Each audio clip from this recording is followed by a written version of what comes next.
Artificial intelligence is at our fingertips, and today state leaders are holding a public conversation about how the government can utilize the tool.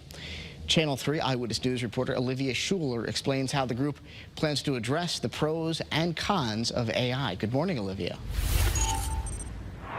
Roger, good morning. Well, there is a new artificial intelligence task force in Connecticut, and in order for the state to better regulate this new technology, they're making sure that they are keeping everyone in the public updated in this ongoing conversation. Now, in today's meeting, they will discuss ways of building Connecticut's health tech economy and growing the AI workforce. Senator James Maroney will lead today's event.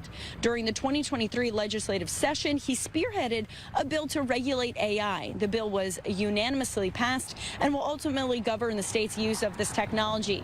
AI can be a savvy tool, gaining popularity by both people and forms of government, answering simple questions or freeing people from completing redundant tasks.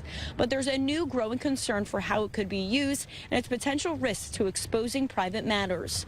Now, this meeting on how AI is going to be used in this state is being held at 12:30 this afternoon here at the Yale University campus. Live this morning in New Haven, Olivia Schuler, Channel 3 Eyewitness News. All right, that'll be